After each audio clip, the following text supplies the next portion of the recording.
Shalom, shalom, shalom. As always, first I want to give all praises and glory to the Heavenly Father, Yahweh, and to His only begotten Son, Yahweh Shai. Double honors to the apostles and to the elders of Great Millstone. Shalom to you. Double honors to the apostles and to the elders. Shalom to the hopeful elect. Shalom to you, brothers and sisters of the house of Israel. As the Bible says, many are called, few are chosen, and the chosen are the elect of the nation of Israel. So I'm going to play a little montage of videos. So hold on to your seats. It's going to be a quick one. So we're going to start here with George Orwell. All right? We're going to start with George Orwell, 1984. By the time Orwell married Sonia Brownell, 1984 was written, after which he would never leave his bed again.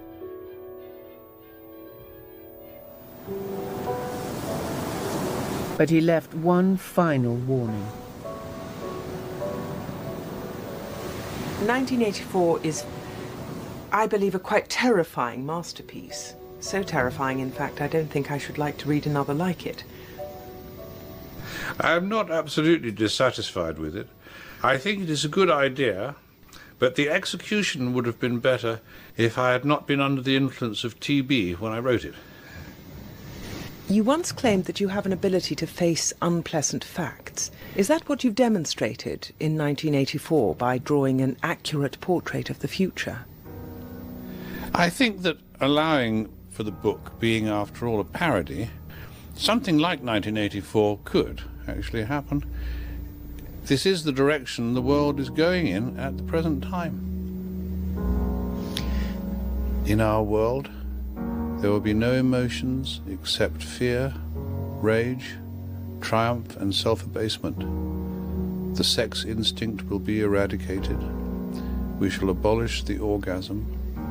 There will be no loyalty except loyalty to the party. But always there will be the intoxication of power. Always, at every moment, there will be the thrill of victory, the sensation of trampling on an enemy who is helpless. If you want a picture of the future, imagine a boot stamping on a human face forever. The moral to be drawn from this dangerous nightmare situation is a simple one. Don't let it happen. It depends on you.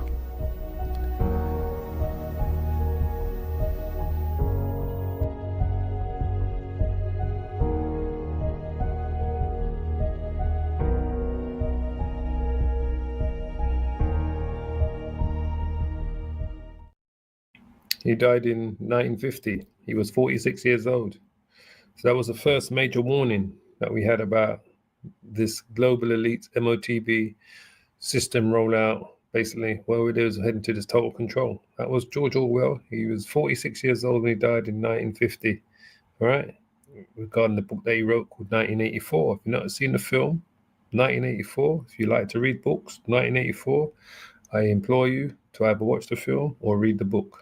All right, so that was his warning in 1984. Now we're going to play you Alan Russo's warning this was just before he died, a few years before he died, around the year 2002. Banking industry, what they want to accomplish, and the goals of the banking industry, not just the Federal Reserve System, but the private banks in Germany and England, all over Italy, all over the world. They all work together.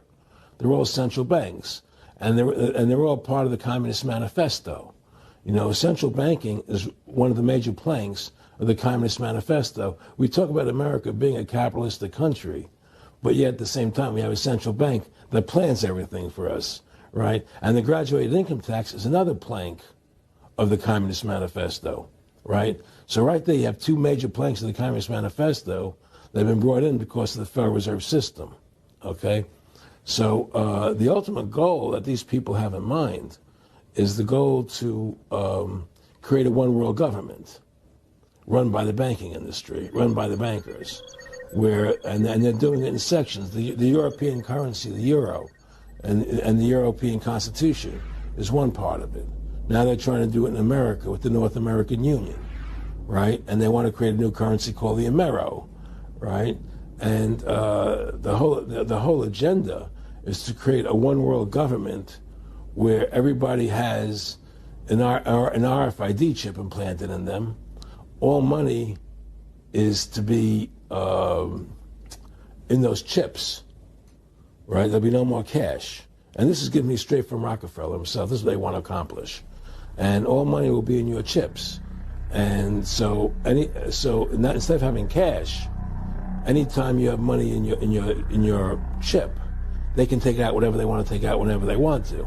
If they say you owe us this much money in taxes, they just deduct it out of your chip digitally. Total control. Total control. And if you're like me or you, and you're protesting what they're doing, they can just turn off your chip. And you have nothing. You can't buy food. You can't do anything. It's total control of the people. Now let's come up to the year. That was Alan Russo warning you. Now we're in the year. That was around about the year 2000 when he did that interview, right? 25 years ago. All right. So now, 25 years later, let's come up, see what's being said now. Issue, but honestly, it seems laughable, Caleb, that Macquarie Bank, all right, not the one we think is the sort of the retail bank that most of us do our daily banking with, but they're going to get rid of cash out of all their branches, right? Now, this is not that important for Macquarie, but the other banks are going that way too. I know some of the other major banks at some of their branches are having no cash. You go to the bank to withdraw some of your money and they won't have it. It's just ridiculous. I mean, remember when Slim Dusty sang there was nothing so lonesome, morbid or drear than to stand in the bar of a pub with no beer? Because you can't imagine a pub without beer. Can you imagine a bank without cash? Well, I mean, they exist already. That's sort of how it's meant to work, isn't it? But it's this slow push that we remove cash from society, which means all your transactions will be electronic, which means the bank can track you, the government can track you. When you go to get a mortgage, they know whether you've been on the punt on the weekend, they know whether you've been spending too much money at the pub. It's this surveillance that they want us all to buy into. The only way to get around it is to keep using cash. We have to keep using cash. You need to keep some cash so you can bribe someone at the bank to give you some cash. It is ridiculous, Oliver. Soon we'll have butchers with no meat. Don't give the vegans any more ideas, because they're already going down that path. But you're right, it is nuts. And once one bank does it, then all the other banks look at that situation and think they can do it as well. As Caleb so correctly just said there, this is, to create that paper trail there that, everyone have to set up other sort of accounts, maybe with gambling companies and the like, so you can have a little bit of flash money on the side. Yeah, unbelievable. We'll have cash money dealers getting around the country trying to give you some cash on the sly. Well, it's about control, isn't it? I mean, this is the most glaring example we've ever seen from a prominent world leader. Von der Leyen is the president of the European Commission, 450 million people living within that union. Oh, and by the way, she's unelected, she's appointed, and here she is brazenly saying we need a digital ID card or app on our phones. Now, bear in mind, France and Germany are trialling this already. The European Union, she wants this to be enforced by the early 2030s and, may I add, backed up by a central bank digital currency, living in a cashless society. And now she wants the whole thing to go global. Can you imagine? On this ID card will be not just your date of birth, your gender, your eye color, your height, your approximate weight. There will be your vaccine status, your financial status, and goodness knows what else will be on that card. Can you imagine this data falling into the hands of bad actors? And if you think about it, I speak as somebody who's recently been debanked as a result of his political opinions, and this is happening in America too, as you well know, to lots of people. If we're not careful, we head towards a Chinese-style social credit system where unless you go along with the views of the day, you become a non-person. I cannot think of a more dangerous initiative than this.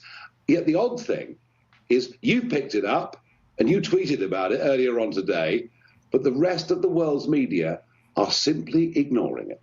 Well, and I think, Nigel, look, you and I have been talking about this issue since the old days, seems like 5 or 6 years ago, when they were moving toward more global government standards. And it's always called the, international norms, and the international community has rules-based international order. But one thing we know is that China will never abide by any rules-based international order that in any way would compromise their own ability to control their own destiny and their own people. So the elites in China would never, just like the elites here, they would never be susceptible to any of the controls for the rest of the people. They always float above the controls.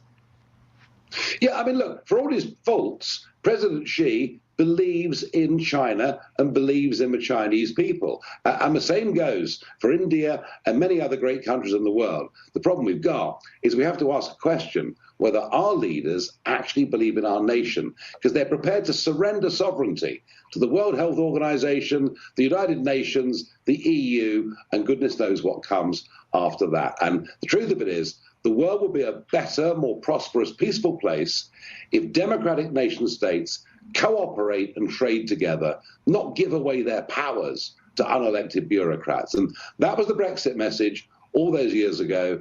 I now think what our little island did becomes a stronger message for the world, and in particular, after what von der Leyen said. We simply have to say, no, we believe in liberty, we believe in freedom, we believe in the nation state. Well, that was Nigel Farage last year, all right? Hoping that Britain wasn't going to go the same way as Europe, all right? And he was stressing that the fact that we left the European Union, that we wouldn't be going that way because we're not under the European Union controls no more, all right? That's what he thought last year. Well, let's listen to old Nigel this year, all right? So this is what happened, as we should all know, a few weeks ago. As we always tell you, everybody gets the script. Everybody gets the script. Now, this is Nigel Farage this year, 2025. That interview that we just saw was Nigel Farage last year, being interviewed on Fox News regarding the digital IDs being pushed out in Europe. Well, this is him this year. We have not had ID cards in this country for over 70 years. We had them briefly during wartime Britain, but in the end it was decided they weren't doing any good at all and we got rid of them. But they're to come back, but now in a digital form. And of course, the high priest for all of this for the last quarter of a century has been Tony Blair. Here he was just recently reiterating the call. The benefits are clear. Digital ID will make our interactions with each other and with the state faster, cheaper, and more reliable. It will allow us to judge who has a right to be in our country and who doesn't, and so solves one of the major challenges of immigration. The benefits are clear. The state can control every single aspect of your life. They can know where you are at any given moment in time. They can see what money goes in and out of your accounts. They can decide, oh, no. You can't go to Marbella. You've used up your carbon credit for the year. Now, you might say I'm exaggerating, but these are the endless possibilities that could happen with digital ID. And frankly, for me, I saw enough during the pandemic with vaccine passports. It created a two-tier society of those who could go to places, those who could travel, all based on the fact that unless you were vaxxed, you see, unless you were vaxxed, you were a danger because you might pass the virus on to somebody else. Then we learned that simply wasn't true, and yet our freedoms have been taken away for that period of time in a way that had never happened before. I am personally, vehemently opposed to this in every single way, let alone the abuse that could happen if any of these sites are hacked and your data is taken. So I am deadly against. We will have a proper debate with our channel on this subject. But hey, we're told it'll stop illegal immigration. It'll stop people crossing the channel. It'll stop people working in the illegal economy. I, for my own side, don't believe a word of it. Love your views. Are you in favour? You at home? You, the viewers, the listeners, let me know. Tweet, #Farage on GB News, or email Farage at GB News. How long it takes a beginner like my dad. So as you can see, all right. So he didn't realize that he had to that memo. Shalom to you, Elder Apostle Tahar. Are you absolutely right? Everything that GMS said is coming to pass. All right, right on time, 100%, Apostle Tahar. Because last year he was saying, well, it's going out to Europe, but it's not coming to the UK because the UK left the European Union, so they can't enforce this on us. Well, the system is called gradualism. Everybody gets the memo, and everyone's got a particular date when they need to push out that particular information regarding the digital ID, which eventually is going to lead us to the microchip, without a shadow of doubt. Right? Yeah, the other camps can't see it. All right, 100%, they cannot see it. But that's what's coming. Now, remember, it's all about gradualism, right? Everyone's got the memo, so everyone has to do what's being told. Now, this is part of the gradualism, what I'm going to show you here. Like I said, it's a montage of videos I want to show you, right? This is part of the gradualism here, all right? This is Zoe. Just like you, she uses lots of different cards and IDs to get through her day. What if all Zoe needed was herself? Introducing Amazon One, a free service that lets you use your palm to quickly pay for things, gain access, earn rewards, and more. Let's say you're grabbing your favorite coffee beverage, or heading into the office, or checking out. Just hover your palm and you're on your way. It's as easy as that. Sign up is free and takes less than a minute. All you need is a credit card, your phone number, and your palm. That's it. Since your palm is unique and can't be lost or misplaced, you can get things done quickly and securely. And with more experiences on the way, Amazon One will help you get even more done, simply by being you. Now, Zoe has more time to do what she loves, indoor skydiving. Enter, identify, and pay with Amazon One. Leaven's the whole bread, right? And that's what it is, little by little gradualism. So as I showed you, I wanted to kind of show you the journey, how we kind of got here, right? From George Orwell, right in the 1984 book, and the movie was made, and he warned on his deathbed before he died in 1950. He warned us about this because he was an insider, George Orwell, who knew about it. And then we forwarded another 30 odd years where Alan Russo warned you about what was coming. All right, we showed you the information. Alan Russo would make it clear. He made that interview with what's his name? I forget his name. The guy from his name's got my head. But anyway, he did the interview regarding the microchip, the total control, the digital currency. That was like 36 years after George Orwell warned us. All right.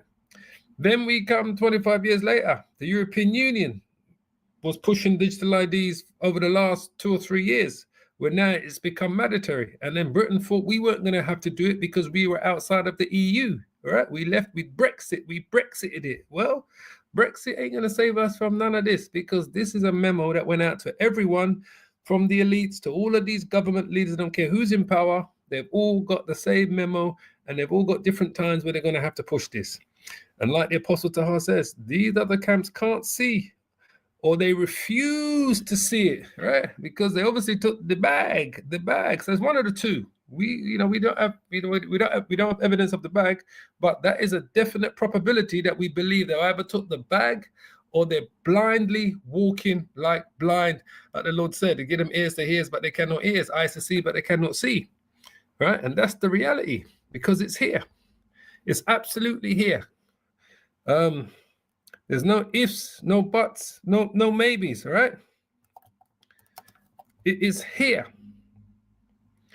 And if in the year 2025, right, you still can't see this, right? I don't know what I can say. They are a rebellious house, like Ezekiel said, boy. They are the most rebellious house, the nation of Israel, right? When it comes to this truth. And when we're talking about those who are out there calling themselves pastors and preachers that are preaching this, but they're not giving you the 100% truth. I'm just grab a few precepts here. This is This is the book of Ezekiel, chapter 12, verse 1. The word of the Lord also came unto me, saying, Son of man, thou dwellest in the midst of a rebellious house, which have eyes to see and see not. Right? They have ears to hear and hear not, for they are a rebellious house, an absolute rebellious house. All right, because whether they took the bag, right, or they refusing to see it because they are a rebellious house, we're gonna find out. But we're getting close to the wire where you're gonna have to, you're literally gonna have to say, make your yay be yay and your nay be nay. All right, because we're getting close to the wire. The other one I think I want to go to is where is it? Is it Isaiah 6? I'm thinking. Yeah, Isaiah 6, right? We're getting close to the wire. Close to the wire. They truly are a rebellious house. Isaiah 6.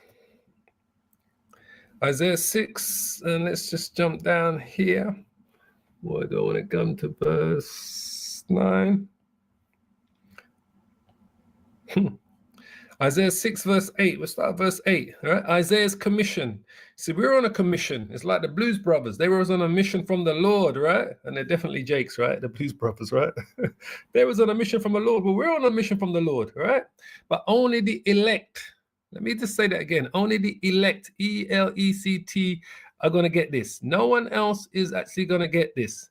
Absolutely. That's exactly what it is. It's gradualism, right? In government, is the policy of achieving a change incrementally through small, steady steps rather than through sudden or radical actions like revolutions. It is a strategy used in areas like policy making, which is what they are doing. All right, they're letting they let the rioters do the revolution. Let the radicals do all that. Right? While behind the scenes, they're doing this policy making. All gradualism, right? Economics and policy reform to implement change slowly over time, often with the goal of avoiding significant resistance or disruption. And that's exactly what we see going on here. This approach can be contrasted with rational, comprehensive models that prioritize making a single large change after considering all options at once. And absolutely, we're living in a time of gradualism, right? These guys are they're masters of this. They've been doing this type of tactics for centuries. Except now they've got the whole system in place to be able to do this. They got TV to show you how they're gonna sleepwalk you, right? You're gonna sleepwalk into this thing. They're going to make it be so nice for you to have. It's going to be like an ice cream on a sunny, hot day. You see the ice cream van and you're thinking, should I not? And you see everyone queued up, I might as well get an ice cream. Everyone else is. That's what they're going to do. They're going to sell it to you like an ice cream van on a sunny, hot day. And so many people are going to queue up at that ice cream van to get their microchip. Believe me when I tell you. That's what's going to happen. So this is Isaiah 6. I wanted to touch on here. Verse 8. It says, also I heard the voice of the Lord saying, whom shall I send and who will go for us? Then said I, this is what we said, here am I, send me, Lord. The Lord sent us. The Lord sent our apostles to bring this word. The Lord sent the men that taught the apostles, Abba Bivens, Ariah, Yaquab, these men that taught them to teach this word. Now it's the apostles that are leading this truth in truth and spirit and sincerity. So now the Spirit has jumped on us and the Lord is sending us. But we understand that only the elect, let me just say this again, the ELECT crew, which is the elect crew, are going to receive this when we're preaching and teaching this. And he said, go and tell this people, hear ye indeed, but understand not, and see ye indeed, but perceive not. And that's what's going on with major Israelite camps. They're hearing this, but they're not understanding it. They're seeing it, but they still can't perceive it. So we wonder, did they take the bag, or did the Lord truly absolutely blind them? Did he blind the zombies that are following them in this belief that what we are teaching about the MOTB, that is the microchip? Has the Lord intentionally blinded these major camps? Make the heart of this people fat and make their ears heavy and shut their eyes, lest they see with their eyes, because it's so clear as day. So we're saying, man, the Lord must have blinded them. Either that or the Lord sent Esau to drop a big bag of Benjamins in front of them. Unless they see with their eyes and hear with their ears and understand with their heart and convert and be healed. This is so clear. As I said, this is a rebellious house. The Lord speaks about us, all right? The Lord told Ezekiel that these are rebellious people, right? Let's just quickly get to it. Have they eaten the, you see, this is what is ultimately about. Have they eaten the whole roll? Or have they just eaten a part of the roll, which is the truth, and they discarded the rest? Or did they eat the roll and just took the bag anyway? Ezekiel chapter 3 verse 1, moreover he said unto me, son of man, eat that thou findest, eat this roll, which is symbolically represents the truth, the scriptures, and go and speak unto the house of Israel. So we can say from the bottom of our hearts in the spirit that we've eaten this whole roll, completely eaten this whole roll. So I opened my mouth, and he caused me to eat that roll. And he said unto me, son of man, cause thy belly to eat, and fill thy bowels with this roll that I give thee. Then did I eat it, and it was in my mouth as honey for sweetness. And he said unto me, son of man, go get thee unto the house of Israel, and speak with my words unto them. This is what we've been doing. This is what the elders, the apostles have been doing. The affiliate camps of GMS have been doing. We have brought this 100% truth. We are unequivocally, undeniable, unnegotiable. We know that the mark of the beast is the microchip. For thou art not sent to a people of a strange speech, of a hard language, but to the house of Israel. So we understand only the elect at the house of Israel is going to receive this. Not to many people of a strange speech, of a hard language, whose words thou canst not understand. Surely had I sent thee to them, they would have hearkened unto thee. All right? And we even show you, people in the world, in the secular world, can see this. Many people in the secular world can see that the MOTB is the microchip, but yet two of the major big camps, Israelite camps, the ISUPK and the IUIC, still refuse to acknowledge what it is. But the house of Israel will not hearken unto thee, for they will not hearken unto me. For all the house of Israel are impudent and hard-hearted. Behold, I have made thy face strong against their faces, and thy forehead strong against their foreheads. As an adamant harder than flint have I made thy forehead. Fear them not, neither be dismayed at their looks, though they be a rebellious house. Moreover, he said unto me, son of man, all my words that I shall speak unto thee, receive in thine heart, which is thy mind, lahab, and hear with thine ears, and go and get them of the captivity. They're in captivity today. We're all in captivity today. Unto the children of thy people, the Lord's people, and speak unto them, and tell them, thus says the Lord God, whether they will hear or whether they will forbear. So it doesn't matter to us whether they want to receive this truth or not. But we know that the MOTB unequivocally is the microchip. It's as simple as that. No ifs, no buts, and no maybes. All right? No ifs, no buts. And I mean, what do we do? How much more can we do? Yeah, Apostle Tahar says here, in a governmental context, herd mentality is the phenomenon where a group of individuals, right, which is what we see here. Herd mentality is where it's like, you ever watched The Walking Dead? They wait for one zombie to walk in one particular direction, all the other zombies just follow them, and they're just walking all in that direction. They don't care where that zombie's going, we're just going to follow them. That's herd mentality. Such as voters or officials, right, follows the actions and opinions of a larger group overriding their own judgment. And that's what you see going on in those major Israelite camps. I believe a lot of them brothers, those underlings, right, can see it, but refuse to go against what the heads of those organizations are telling them. You're right? Meaning they're overriding their own judgment, meaning they're overriding their own salvation, because every man is responsible for his own salvation. It says here, so it says larger groups overriding their own judgment or independent thought. That's exactly what we see going on here. This can lead to behaviors like the bandwagon effect in politics, where people vote for the candidate they believe will win and can be fueled by a desire to belong, fear. And that is so significant, because there's a desire for a lot of these brothers to feel like they belong to something, to be able to have the, I was able to wear the purple and gold, or if you had IUSUPK, I was able to wear all black with those ornaments on my arms and around my head.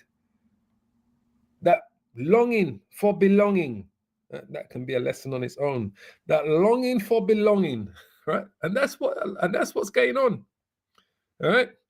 It says, fueled by desire to belong, fear or uncertainty, as seen in speculative attacks on a government's currency. This collective mindset, all right, can suppress dissent, which is exactly what's going on. They've suppressed it, completely suppressed it. Can suppress dissent and lead to poor or irrational decisions at a societal level. Herd mentality. That's the definition, herd mentality. So, I just kind of wanted to just bring this up to show you that, this has been a long-term plan of the elites, a long-term plan. And if in the year 2025, when all the technology, all this that's been spoken of, what we see the governments have been doing around the world, the movements that they've been doing to the CBDC, central bank digital currencies, the digital IDs, that all of these roads are going to lead to one particular road, the road of the MOTB, the road of the microchip. They're all going to converge on that one road. And that's it. That's the end game. So some people are truly suffering from, a lot of them are suffering from herd mentality. And if they're not able to get out of that, if they're not able to see, because I said already, Bishop Nathaniel can't save no one. I can't save no one. Apostle Tahar can't save no one.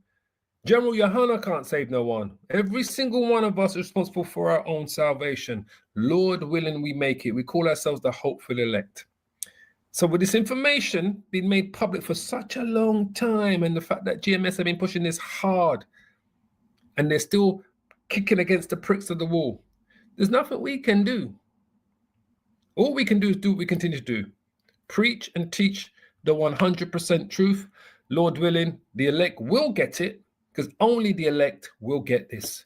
So on that note, I want to give all the praises and the glory to the Heavenly Father, Yahweh, and to his only begotten Son, Yahushai. Double honors to the apostles and to the elders of Great Millstone. Shalom to you, to Wada Apostle Tahar, for you engaged in the lesson as well, as always, and for the other brothers that were putting up precepts and engaging in the lesson, to Wada for that as always. As I always say, keep praying, keep safe, repent, and hold on to this 100% truth. Because our salvation is nearer than when we first thought. Truly believe that. Shalom, shalom, shalom. All praises.